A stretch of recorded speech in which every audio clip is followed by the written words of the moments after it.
السلام علیکم ورحمۃ اللہ وبرکاتہ۔ ایک ظالم بادشاہ تھا،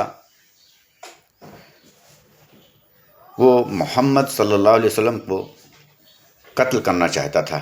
تو ایک دن قتل کے ارادے سے نکلتے ہی سمے اس کے ایک صلاح کار نے اس کو صلاح دیا، وہ بزرگ نے صلاح دی کہ اس محمد کو تم تبھی مار سکتے ہو کہ ایک ہی وقت میں اسے قتل کر دینا، ورنہ تم بنا مار کھائے ہی جنگ ہار جاؤ گے۔ تو یہ لفظ اپنے الفاظ جو ہے اس کے دماغ میں بیٹھ گیا، اس نے ویسا ہی کیا۔ گیا ایک جنگل کی طرف جہاں پہ رسول صلی اللہ علیہ وسلم ایک بکریاں چرا رہے تھے اور وہاں بیٹھے ہوئے تھے۔ وہ ظالم بادشاہ پیچھے سے گیا، تلوار نکالا، ان پہ وار کرنا چاہا۔ اتنے میں رسول کو خبر ہو گئی، انہوں نے پلٹ کے اسے پکڑ لیا۔ جیسے ہی اسے مارنے کے لیے رسول اللہ نے ہاتھ اٹھایا تو اس نے معافی مانگ لی، تو رسول اللہ نے معاف کر دیا۔ پھر وہ مڑ کے جانے لگا، پھر واپس آیا، پھر اسی طرح سے مارنے کی کوشش کی، پھر رسول اللہ نے پکڑ لیا، پھر اس نے معافی مانگا۔ ایسے کئی مرتبہ ہوا۔ پھر اس ظالم بادشاہ نے کہا، آپ مجھے مارتے کیوں نہیں؟ کہ بولے تم نے معافی مانگ لیا ہے۔ تو وہ ظالم کہتا ہے کہ اگر میں آپ کی جگہ ہوتا تو میں معاف بالکل نہ کرتا، اور میں نے آپ کے بارے میں سنا ہے کہ اگر آپ سے کوئی معافی مانگے تو آپ 50 بار چاہے غلطی کرے تو آپ معاف کر دیتے ہیں۔ تو رسول صلی اللہ علیہ وسلم نے فرمایا، تو نے صحیح سنا، مجھے اللہ نے ایسے ہی بنائے ہیں۔ تو جو 50 کا جو لفظ آیا ہے، یہ معراج کے وقت بھی یہی لفظ تھا 50 کا۔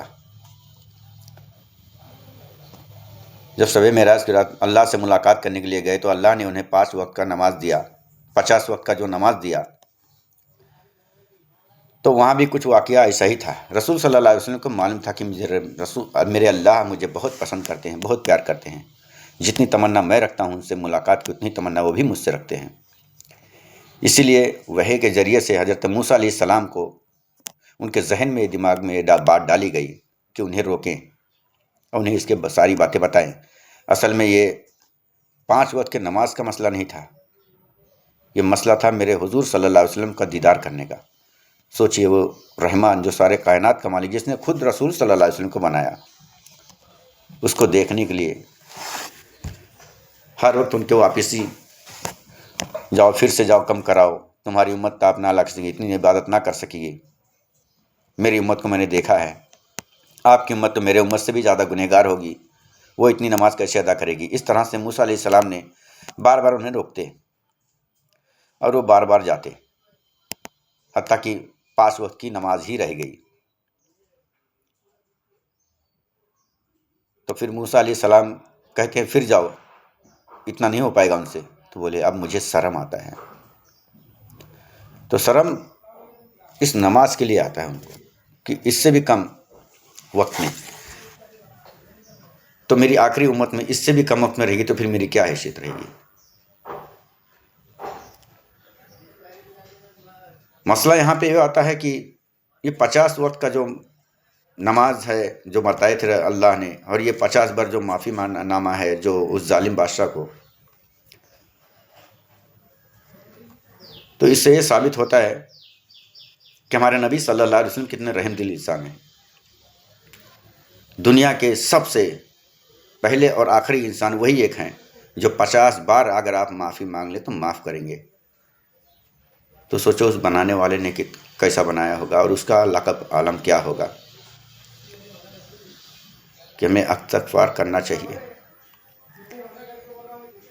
اور ہمارے رسول صلی اللہ علیہ وسلم ہمارے لیے کیا کیا نہیں سہا، ان کے نرم دل کیسے تھے، ان کے الفاظ کیسے تھے، ہم تصور بھی نہیں کر سکتے۔ بس اتنا کر سکتے ہیں کہ رسول صلی اللہ علیہ وسلم کے صدقے میں ہمیں سچی ایمان، سچے اخلاق کی توفیق عطا فرمائے رب تعالیٰ، اور انہیں بتائے ہوئے نقش قدم پہ چلنے اور اس پہ عمل کرنے کی توفیق عطا فرمائے، آمین۔